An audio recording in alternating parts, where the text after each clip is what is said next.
This is Asian View from NHK World Japan. I'm Keiko Kitagawa.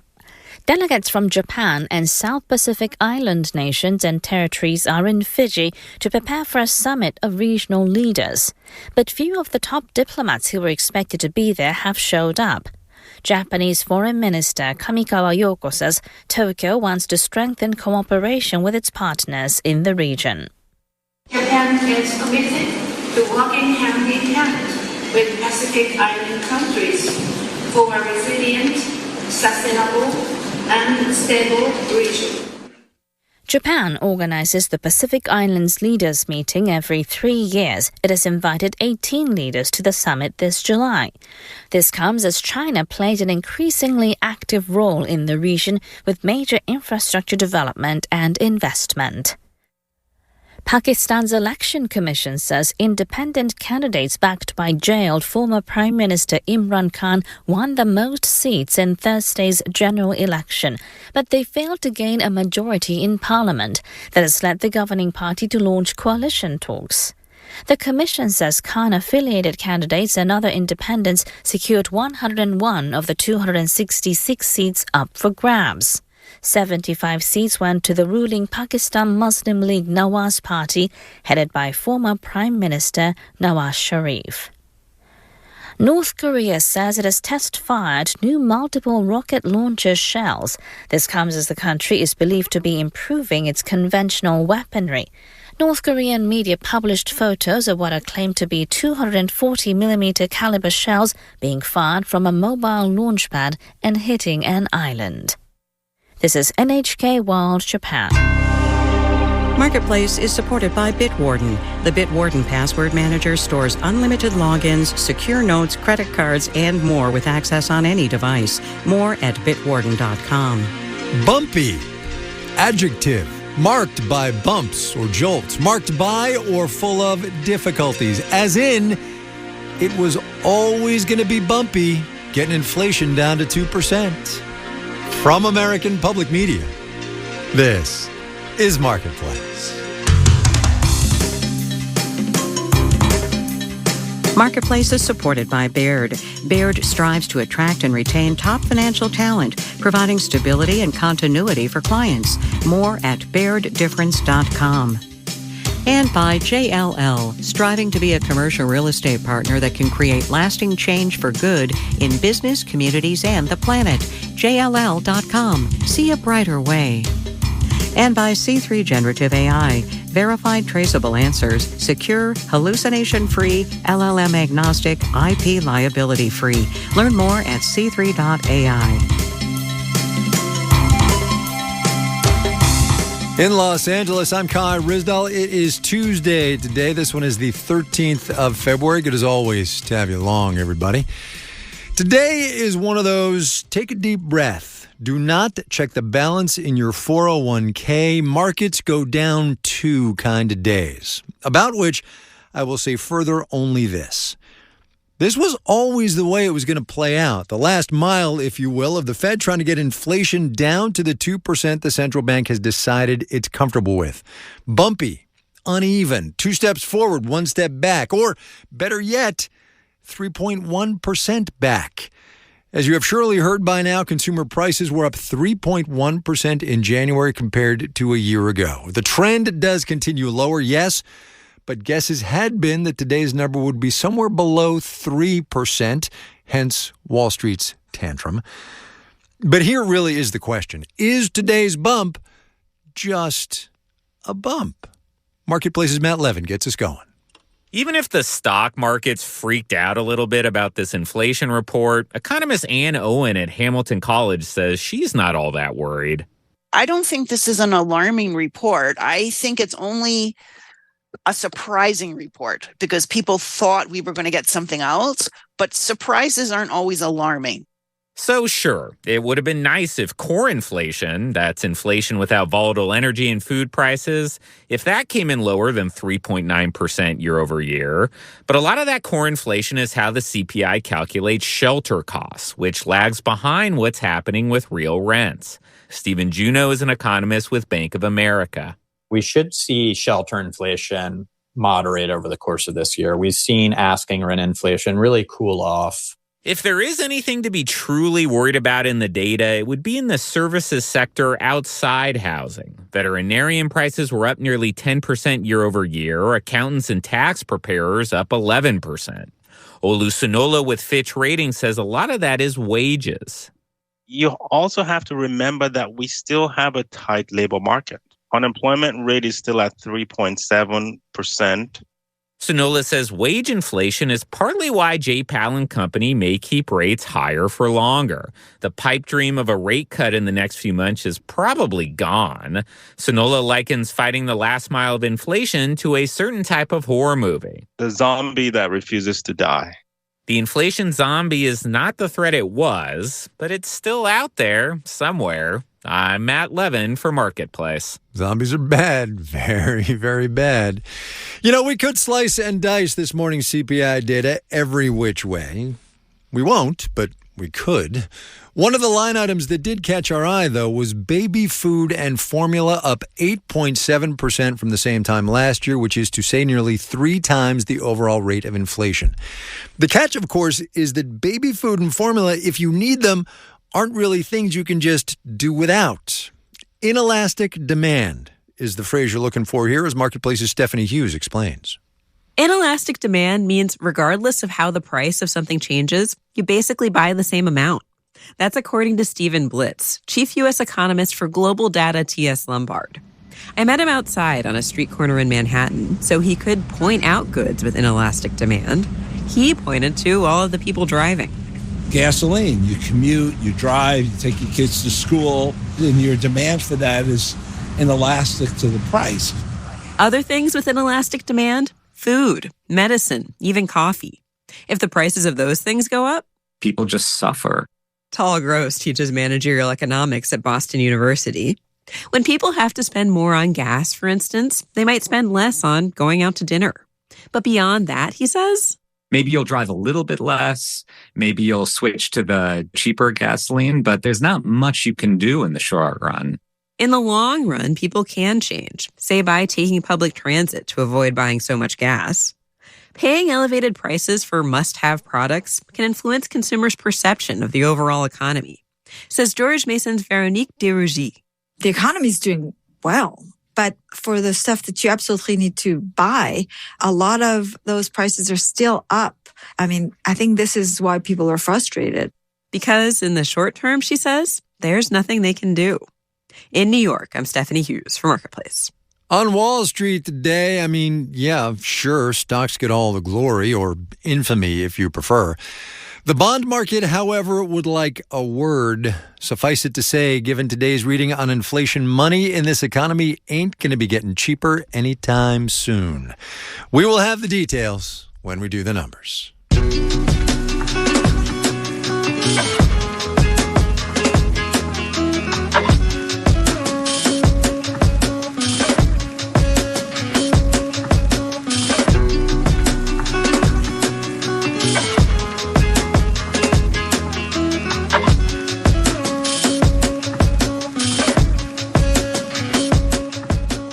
While prices ticked up more than expected here, across the Pacific, things went the other way. Beijing reports consumer prices in China fell in January, off 0.8% from a year ago. It's the 4th straight month of declines, the steepest drop since 2009. Insert usual caveat here, my copy says. Chinese economic data must always be taken with a grain of salt. However, indications both official and anecdotal are that the Chinese economy is slowing. So we gave Adam Posen a call. He's the president of the Peterson Institute for International Economics. And when we got him on the phone, I asked him, first of all, where he thinks things stand. The Chinese economy has downshifted fundamentally over the last couple of years. And then on top of that, they've got this real estate headache that is driving them further down. It's not a calamity, but it is undercutting growth in a variety of ways on top of the long-term demographic trends. Okay, we're going to go into each of those, or most of those anyway, in a second. But I want to pick up where you and I left off last time, which was August-ish. You had a piece in in foreign affairs. In foreign affairs, thank you, called The End of China's Economic Miracle. And I asked you what difference it makes fundamentally for the rest of us. And I want you to remind people why you believe that this is an important moment, not just for the Chinese economy, but for the global economy.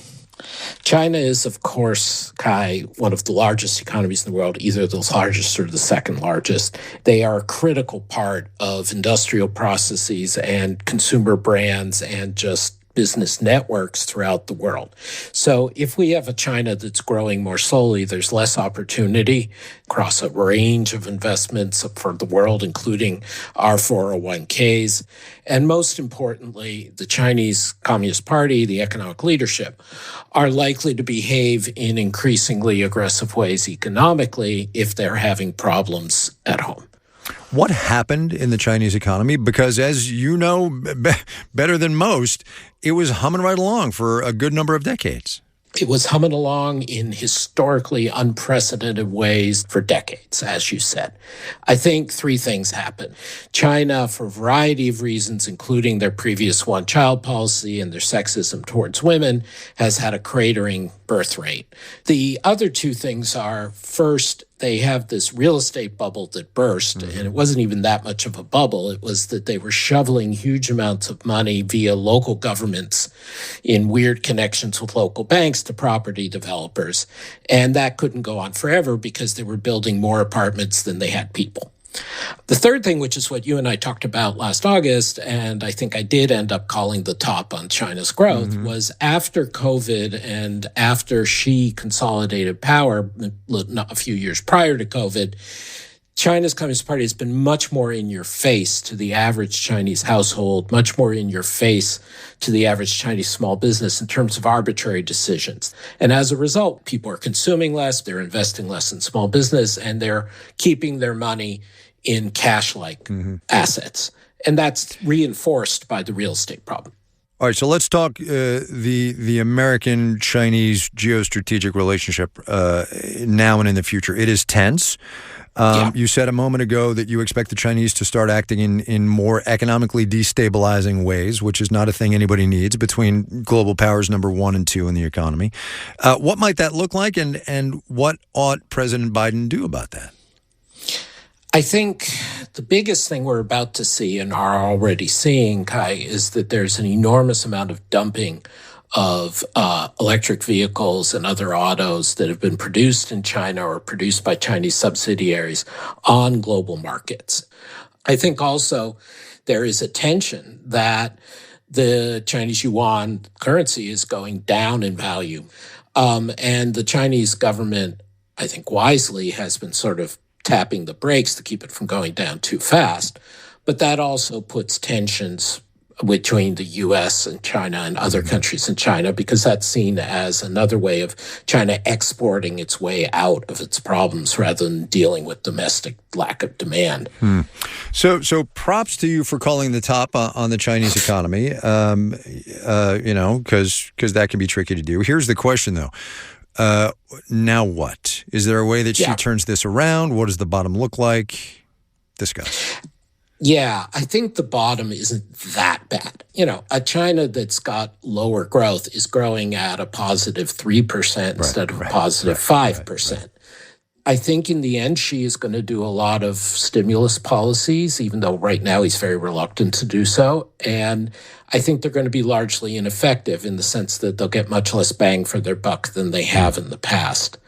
Finally, I think the key change is how much do people exit from China? I mean, how much does capital leave? Do people leave? We're seeing news reports about suddenly there are Chinese people coming to the U.S. as refugees and migrants. I think it would be wise, frankly, for the U.S. and Western governments to be welcoming these outflows rather than trying to bottle them up in China.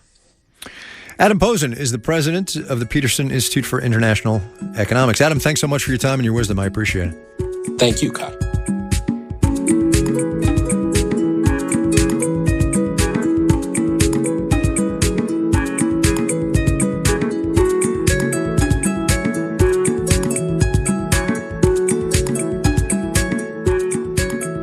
Matt Levin talked a little bit about services inflation in his spot at the top of the program. Veterinarians, I think, and accountants.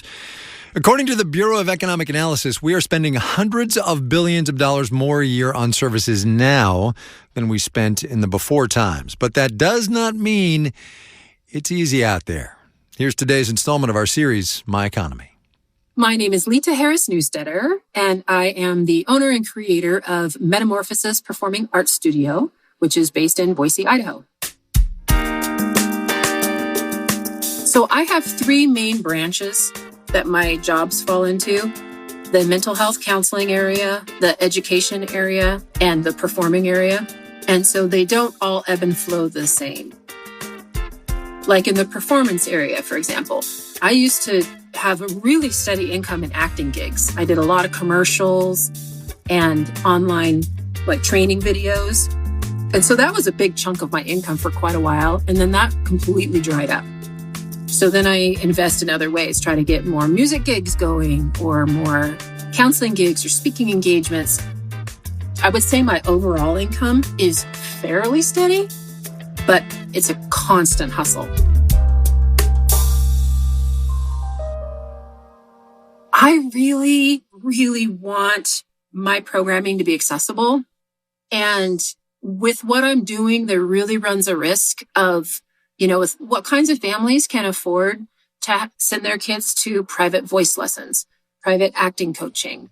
And that's not where my heart lies. I definitely didn't grow up that way. I grew up a single mom, and so I'm not super undervaluing myself. But at the same time, I've only raised my prices once since I started 11 years ago. So it does mean that I make less than I probably could, but, I need to be able to feel good about it, just so that my soul doesn't wither away. I definitely think that it's accurate to say it's hard, but I love it. A couple months ago, I had a parent message me on Facebook to let me know that her daughter had just written about me in a college essay thing. And what it was this theater program that I got involved with. And so this was just a once a year for 1 week. And I did it for 3 years. Well, what I didn't know was that I was her first time ever having a Black teacher, and that she had felt very isolated here in Idaho. And that experience of working with me, it just made her feel more comfortable, and it was inspiring to her. So much so that, 10 years later, she was writing about it in college. So that's why I keep doing what I'm doing, because I know that I am making an impact. And even though I think I could be living a more financially comfortable life if I was doing something differently or doing it in a different way, I know that what I'm doing is making a difference. And so that's why I keep showing up. Lita Harris Newstetter. She owns and founded Metamorphosis Performing Arts Studio. She's in Boise, Idaho. We cannot do this series without you, no matter where you are. So drop us a line. Let us know what's going on. WoodyaMarketplace.org/myeconomy is where you can do that.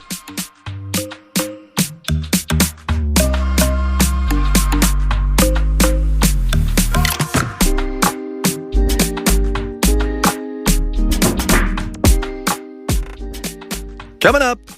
People want to be happy and hopeful and escape a little bit, and because it's, always a happy ending. Ah, the romance novel. First, though, let's do the numbers. Yeah, you knew it was going to be the Wawas, right? Dow Industrial's off 524 points, 1 1/3%. That's off the lows for the session, by the by. Closed at 38,272. The Nasdaq subtracted 286 points, about 1.8%, 15,655. The S&P 500 gave up 68 points, almost 1.4% there. 49 and 53. Krispy Kreme slid 4 8/10%. Today, the company projects profits for the rest of the year will be lower than analysts expected, due in part to increased operating expenses like the price of sugar, which the company expects could go up by double digits. Also, just make better donuts, will you? Manchester United PLC climbed nearly 8.75% today after the England's Premier League team approved a new investor taking a 25% stake in said Fed team. They are, for those keeping track, still 6th in the table. You're listening to Marketplace. The Marketplace Numbers segment is supported by Odoo, simple management software for all your business needs. Marketplace is supported by Progressive. Progressive Commercial Auto Insurance protects the cars, trucks, and vans that work to keep small businesses moving forward, including protection while running errands and other tasks. More at progressivecommercial.com. And by the Peter G. Peterson Foundation, a nonpartisan organization dedicated to raising awareness and accelerating action on America's fiscal challenges to build a brighter economic future for the next generation. Learn more at pgpf.org.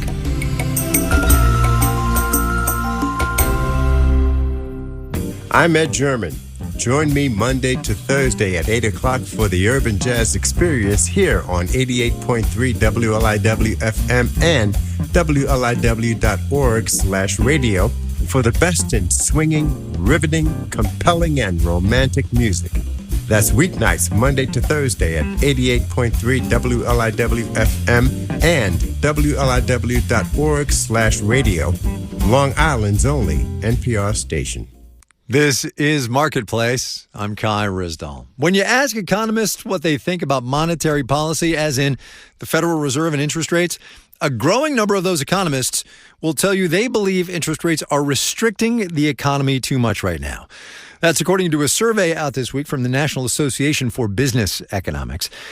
But the thing is, the survey also found most economists think fiscal policy, as in Congress and the president and government spending, is stimulating the economy too much. Marketplace's Justin Ho explains what happens when Team Monetary goes up against Team Fiscal. On the monetary side, some economists are starting to wonder if the Federal Reserve should back off from the inflation fight, because keeping interest rates high for too long might be bad for other parts of the economy, like the labor market. The risks on inflation have fallen a lot, and the risks to unemployment have increased a lot. That's Preston Moy, senior economist at the research group Employ America.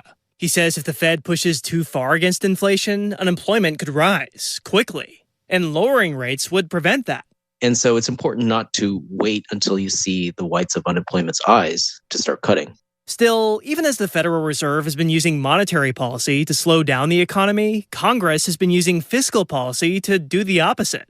Doing a lot of things with the Inflation Reduction Act. We had a lot of policies that were actually designed to help grow the economy. That's Lester Jones, a survey analyst with the National Association for Business Economics. His main job is chief economist with the National Beer Wholesalers Association. Jones says we don't want fiscal policy to compete against monetary policy, especially since the Fed's made progress slowing the economy down.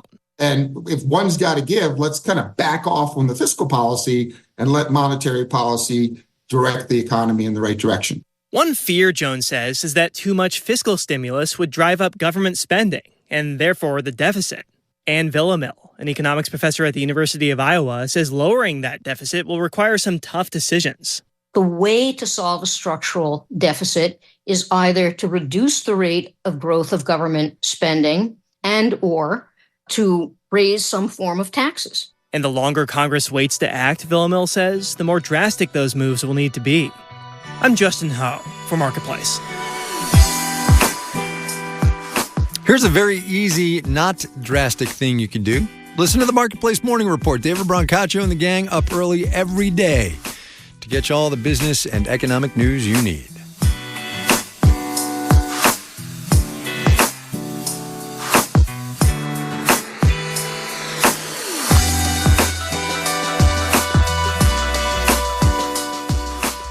All right, so before you go and read more on monetary versus fiscal policy, which we all know you are going to do, we here are going to turn to some lighter reading. Romance novels. It has reliably been a billion-dollar-a-year genre for a while now, but it has exploded of late. New romance writers regularly outsell other kinds of fiction now. We're talking top 3 spots on the New York Times bestseller list kind of outselling, which maybe shows that this once embarrassing mainstay of the publishing world is getting a little more respect, thanks in part to a new and more diverse generation of writers and fans. Marketplace's Megan McCarty-Carino has that one.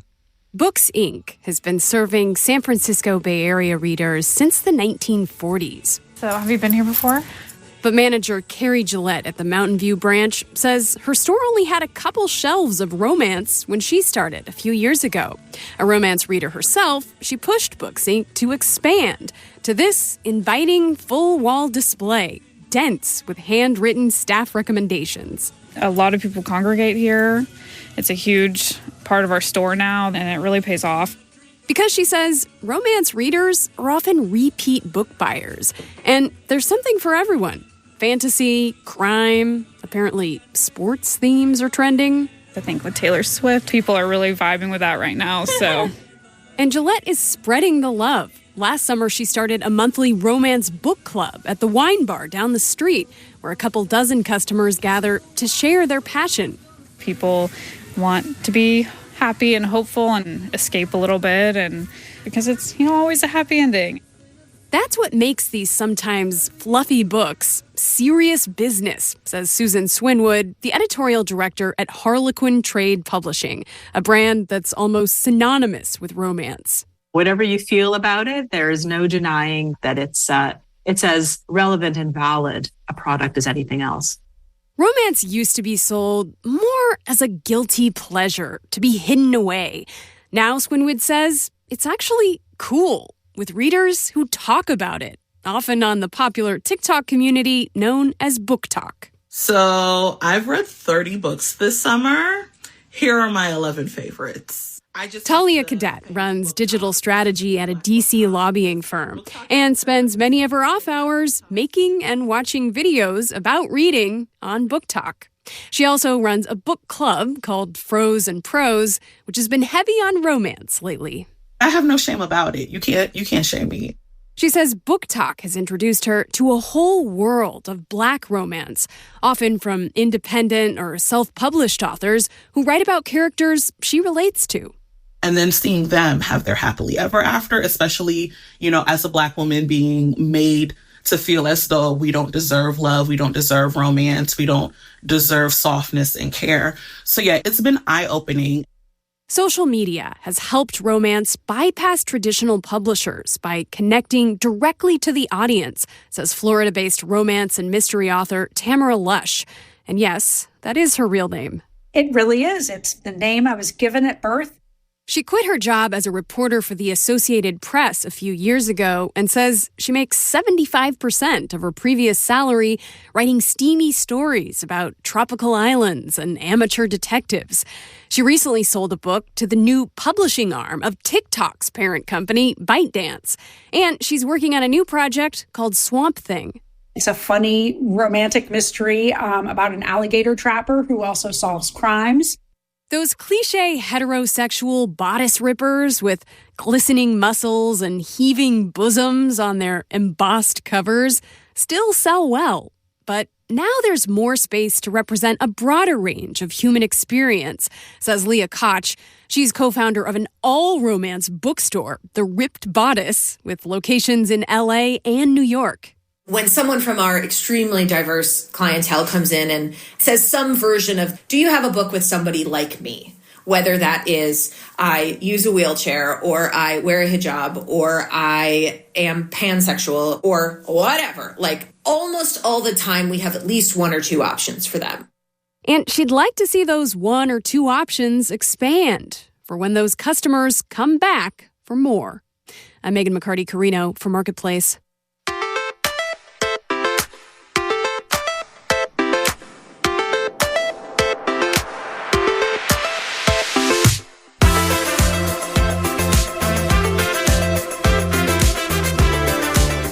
Marketplace is supported by USB technology found in billions of devices. USB Implementers Forum reminds consumers that certified products display USB-IF logos. Get the whole story at enablingus.org.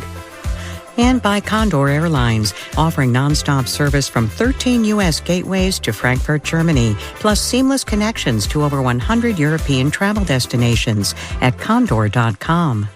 This final note on the way out today, a calendar update to situate us firmly in the mind of Jay Powell, and again, relevant to the cost of money in this economy. The Fed meets on interest rates in March. Powell has already basically taken that one off the table for a rate cut. Then it's April 30th, May the 1st, press conference on the 1st of May, followed by June 11th and 12th, press conference on the 12th. We will watch those press conferences, so you don't have to. That's just the way we roll around here. Our digital and on-demand team includes Carrie Barber, Jordan Manji, Dylan Miettinen, Janet Wynn, Olga Oxman, Ellen Rolfes, Virginia K. Smith, and Tony Wagner. Francesca Levy is the executive director of Digital and On Demand. I'm Kai Ryssdal. We will see you tomorrow, everybody.